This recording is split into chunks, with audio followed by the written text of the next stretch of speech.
Hello pong muli sa inyong lahat. Ito na naman po kami. Ngayon po ay pupunta po kami sa Roma sa Italia. Ngayon po ay 4:30 ng madaling araw at nagpahatid po kami kay Kuya Loy papunta po sa airport.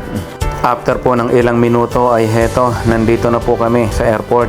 Napakabilis po ng aming pag-check-in at ngayon po ay papasok na po kami sa loob ng eroplano. Hindi ko na nga po pala na i-video habang kami po ay nasa loob na ng eroplano. At sa part po na ito ay nakalapag na po kami dito po sa airport ng Roma. At talaga naman pong napakabilis at napaka-smooth ng aming pagpunta dito. Napakagaling po ng piloto. Kami nga po pala ay makikitira dito sa Pinsanitin at bumibili na kami ng ticket para sa train na aming sasakyan papunta sa kanila.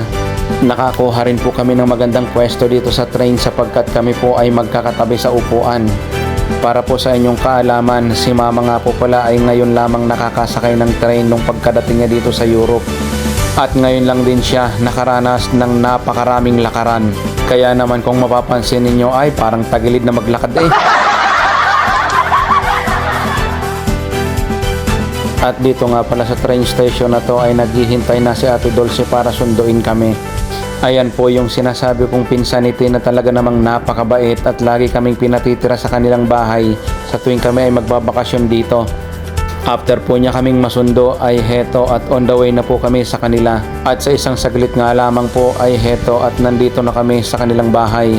Nakaupo na po kami dito ni Mama sa kanilang terrace kung saan ito po ang isa sa aking favorite na pwesto dito sapagkat nakatira po sila sa mataas na floor. Kinapala na po namin ang aming mukha kaya naman po nag-request na rin kami sa kanya na kung po pwede ay gulay po ang aming ulamin. Kaya naman po sa isang saglit ay heto po at nakaluto na rin po siya. Agad na rin po kami nag-prepare para makapag-umpisa na kumain. At eto po ang aming mga pang-ulam ngayon.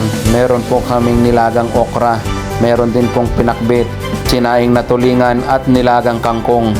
Sina Ate Gail at Mami ay nauna nga po pala dito na magbakasyon. At ngayon po ay dito kami nagkita-kita.